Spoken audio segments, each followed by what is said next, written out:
शादी हुई, पतोहिया घर में आई और साल 2 साल में बच्चे नए हुए तो वो कहे सास बात बात पर उसका नहसिनिया कहा था।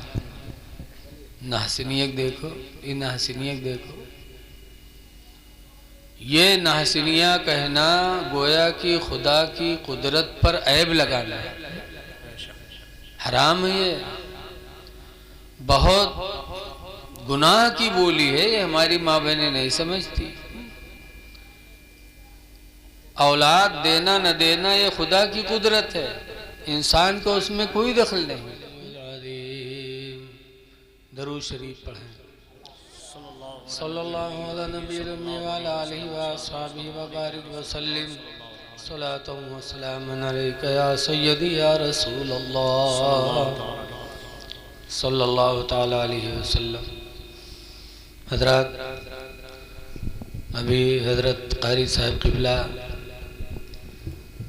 बहुत अच्छी तकरीर की है और नाज शरीफ तो ऐसी अच्छी पढ़ी माशाअल्लाह कि दूरों दराज से बुलाते फिर भी इतनी अच्छी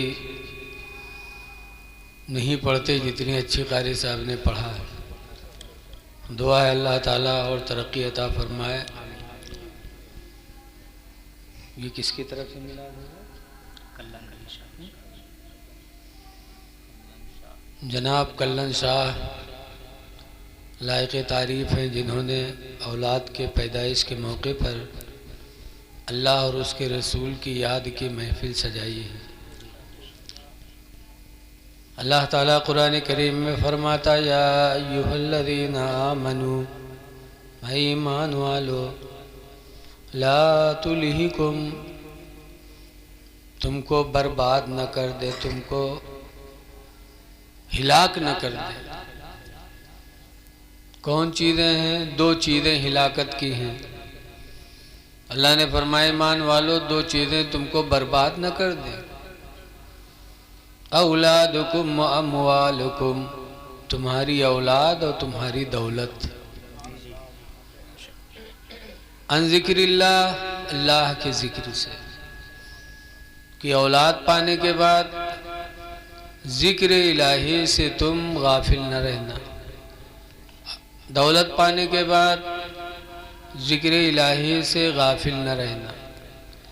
ये दोनों बहुत बड़ी नेमत है। आज इन्हीं दोनों के लिए दुनिया परेशान है। हर आदमी औलाद की दुआ करता है, दौलत की दुआ करता है। तो जब ये दोनों चीज़ें मिलें तो इंसान अल्लाह का ज़िक्र करे। आज ये ज़िक्र की महफिल है। औलाद की दुआ नबियों ने मांगी है। हज़रत ज़करिया अलैहिस्सलाम बूढ़े हो गए, बाल सफ़ेद हो गए, लेकिन फिर भी अल्लाह से औलाद की दुआ मांगा करते थे।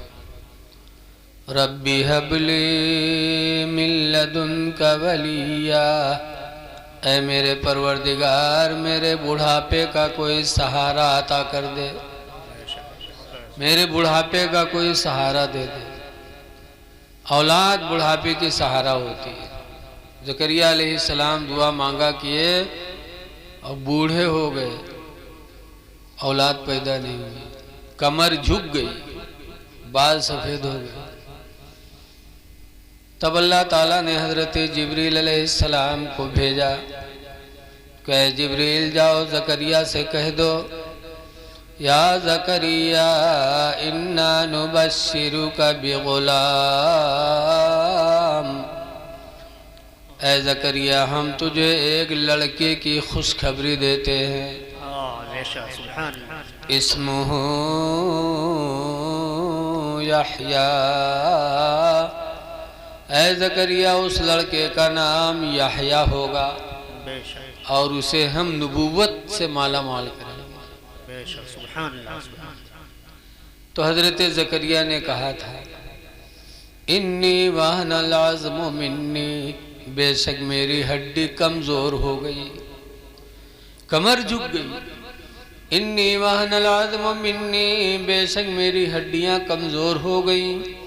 वस्तालर्रासु शैबा, और मेरे सर के बाल बुढ़ापे से सफ़ेद हो गए, कमर झुक गई, बुढ़ापे से सर के बाल सफ़ेद हो गए, इलाही अब कैसे हो गए? तो अल्लाह ने फरमाया ज़करिया इस पर भी मैं कादिर हूँ कि इस उम्र में तुम्हें बेहतर औलाद अता कर दूँ, इस पर भी मैं कादिर हूँ। फिर अल्लाह ताला ने हज़रत ज़करिया को बुढ़ापे में एक औलाद दिया जिनका नाम यहया पैगंबर पड़ा। ऐसे ही हज़रत इब्राहीम अलैहिस्सलाम तकरीबन 90 साल के हो गए थे, कोई औलाद नहीं, और 90 साल की उम्र में अल्लाह ताला ने हज़रत इब्राहीम पैगंबर को एक औलाद अता फरमाए जिनका नाम इस्माइल पैगंबर बना। तो अल्लाह ताला अपनी रहमत से माला माल करता है, जब चाहे दे दे। लेकिन आज देखा जाता है शादी हुई, पतोहिया घर में आई और साल 2 साल में बच्चे नए हुए तो उसके सास बात बात पर उसका नहसिनिया कहा था। नहसिनियत देखो, ये नहसिनियत देखो,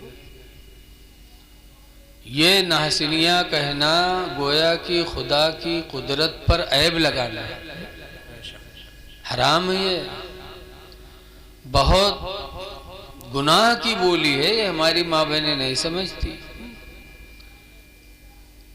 औलाद देना न देना ये खुदा की कुदरत है, इंसान को उसमें कोई दखल नहीं।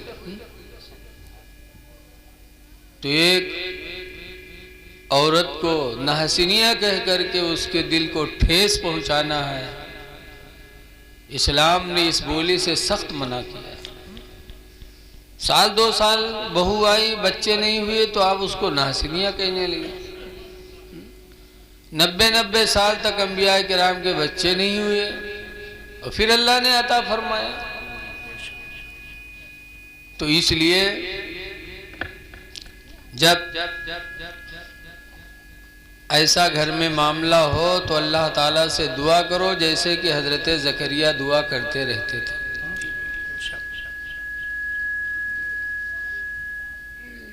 ज़करिया और यहया बाप बेटे दोनों अल्लाह के प्यारे नबी, लेकिन कैसे हक गो हैं। आज हम लोग तो ज़बरदस्त आदमी देखते हैं तो बयान बदल देते हैं। हज़रत ज़करिया के ज़माने में एक बादशाह था और उसकी एक साली थी। तो बीवी तो थी ही निकाह में और साली थी एक, तो साली को भी अपने निकाह में रखना चाहा।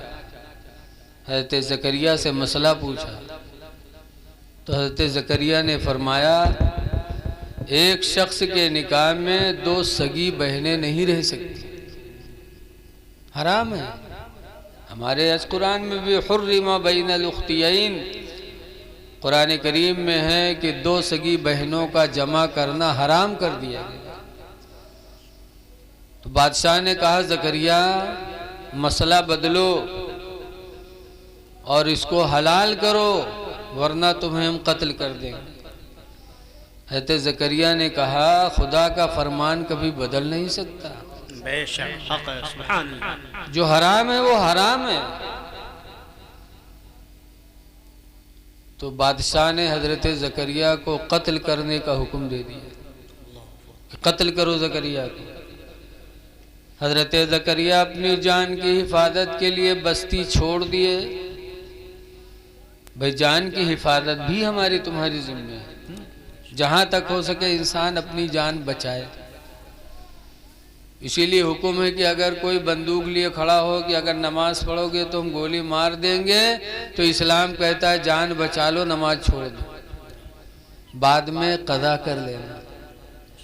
ऐसे रोज़ा हो और यकीन हो जाए कि हम रोज़ा नहीं तोड़ेंगे तो हमारी रूह निकल जाएगी, तो इस्लाम कहता है रोज़ा तोड़ दो, जान बचा लो। हज़रत ज़करिया अपनी जान बचाने के लिए बस्ती छोड़े हिजरत किया, लेकिन अल्लाह का फरमान नहीं बदला। कत्ल करने वाले लोगों ने पीछे से घेरा, हज़रत ज़करिया का पीछा करते रहे। चलते चलते एक पेड़ आया, हज़रत ज़करिया ने पेड़ से कहा है, पेड़ तू मुझे पनाह दे दे। तो पेड़ फट गया, हज़रत ज़करिया उसके अंदर हो गए। फिर बहुक्म इलाही वो पेड़ मिल गया, फटा, ज़करिया अंदर हुए कि फिर चिपक गया। लेकिन जब घुसे थे तो एक चादर जो ओढ़े थे उसका एक कोना बाहर ही रह गया। जो कत्ल करने के लिए पीछे से दौड़े थे वो लोग वहां तक गए। उसके बाद देखते इधर उधर ताज्जुब में, कह रहे ज़करिया यहाँ तक तो आया लेकिन लापता हो गया। इधर उधर बहुत देखे तो चल दिए। तो शैतान आया इंसान की शक्ल में। शैतान ने कहा, कहाँ जा रहे हो? कहा, ज़करिया को मारने आए थे लेकिन यहाँ तक दिखाई पड़ा, यहाँ आने के बाद एकदम से गायब हो गया। शैतान ने कहा, मैं बताता हूँ, इसी पेड़ के अंदर है और देखो चादर का इसका एक कोना बाहर हल्का दिखाई पड़ रहा है। कहा, फिर कैसे करें? तब शैतान ने कहा था, आरा लाओ और आरा से पेड़ को काट दो। आरा मंगवाया गया और पेड़ चला, आरा ऊपर से चलाए, पेड़ कटता हुआ जब हज़रत ज़करिया के सर पर आरा पहुंचा तो अल्लाह ने फरमाया, ज़करिया उफ न करना, उफ न करना, इस इम्तिहान में फेल न होना। हज़रत ज़करिया ने ऐसा सब्र किया कि पेड़ सर के ऊपर आरा चला, पूरा जिस्म कट गया ज़करिया का, लेकिन उफ नहीं किया। पता चला कि अल्लाह के पैगंबर अल्लाह के पैगाम के लिए जान दे दिए, लेकिन पैगाम इलाही को बदला नहीं। जो हराम है वो हराम है, जो हलाल है वो हलाल है। तो औलाद की दुआ मांगो। तो औलाद में लोग बच्चों ही को शामिल करते, बच्चियों को नहीं करते। लड़का पैदा होता तो बड़ी खुशी से छठी मनाई, और बिटिया पैदा हुए तो कोई जाने न पाए, कोई पूछे कहा ऐसे कह दे। नहीं, बिटिया पैदा हुए तो कहें हाँ ऐसे, और लड़का पैदा हुए तो सीना तान के कहेंगे मेरे घर में लड़का है। लेकिन याद रखो, रसूल करीम सल्लल्लाहु अलैहि वसल्लम की बेटी हज़रत फ़ातिमा ज़हरा रदी अल्लाह अन्हा, 3 दिन हो गए ऐसी गरीबी हज़रत अली के घर में आई कि 3 दिन तक चूल्हा ही नहीं जला। और 3 दिन के बाद हज़रत अली शेर खुदा रदी अल्लाह ताला अन्हु थोड़ा सा जौ लेके आए। हज़रत फ़ातिमा ने चक्की में उसे पीसा, फिर उस आटा से रोटी बनाई। तो इतना थोड़ा जौ था कि एक रोटी बन के तैयार हुई। और 3 दिन के बाद खाने वाले, चार्जर हटा दो भैया, चार्जर।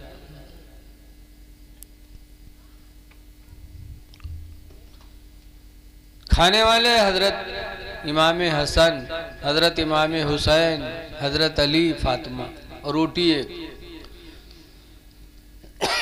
लेकिन 3 दिन के बाद जब खाने के लिए चारों लोग बैठे तो हजरत फातिमा ज़हरा को अपने अब्बू की याद आई कि हम खाने जा रही हैं, मेरे अब्बा रसूलुल्लाह ने खाया कि नहीं खाया। तो उन्होंने एक रोटी का एक टुकड़ा तोड़ा और खाने से पहले हुजूर के पास लेके गई। अल्लाह के रसूल ने देखा, फातिमा रोटी का टुकड़ा लाई हो। अर्ज करते हैं, अब्बा जान 3 दिन के बाद मेरे घर में एक रोटी का इंतज़ाम हुआ था, तो मेरे दिल ने गवारा न किया कि बग़ैर आपको खिलाए मैं खा लूँ, इसलिए रोटी का टुकड़ा लाई हूँ, आप तनाउल फरमा लें। सरकार ने उसमें से एक नवाला मुंह में रखा और फरमाया, फातिमा एक हफ्ता के बाद ये पहला लुक़मा है जो तुम्हारे बाप के मुंह में जा रहा है। एक हफ्ता के बाद ये फातिमा ज़हरा के घर में 3 दिन का फाका और रसूलुल्लाह के घर में 1 हफ्ते का फाका। ये अहले बैत का सब्र था। रसूलुल्लाह अक्सर भूखे रहते थे। जब फातिमा ने फरमाया 3 दिन के बाद ये पहला रोटी का टुकड़ा मेरे घर में आया, तो सरकार फरमाती, इक़राउल बाब, ऐ फातिमा जन्नत, इक़राउ बाबल जन्ना, ऐ फातिमा जन्नत का दरवाज़ा खटखटाया करो। तो जन्नत तो 7वें आसमान के ऊपर है और हम यहाँ जन्नत का दरवाज़ा कैसे खटखटाएं? जब सरकार ने फरमाया जन्नत का दरवाज़ा खटखटाया करो, तो लोगों ने पूछा, कैफ़ नक़रउ बाबल जन्ना, अल्लाह के रसूल हम जन्नत का दरवाज़ा कैसे खटखटाएं? तो सरकार ने फरमाया, मिनल जूई वल आतशी, भूखे रह करके और प्यासे रह करके। जन्नत का दरवाज़ा नहीं कि जंजीर पकड़ के हिलाओ, बल्कि जन्नत के दरवाज़ा के खटखटाने का मतलब यह है कि दुनिया में भूखे रहो प्यासे रहो। जितना भूखे रहोगे प्यासे रहोगे तुम्हारा नफ्स मरा रहेगा, फिर गुनाहों की तरफ तुम्हारा दिल नहीं बढ़ेगा, अल्लाह के याद की तरफ दिल बढ़ेगा। तो जिस मकसद के लिए मैंने रवायत बयान की वो ये देखो कि बच्चियां अपने माँ बाप से कितना मोहब्बत करती। हज़रत फातिमा अपने घर में थी, 3 दिन के बाद एक रोटी का इंतज़ाम हुआ, लेकिन बग़ैर अपने बाप को खिलाए खाना गवारा न किया।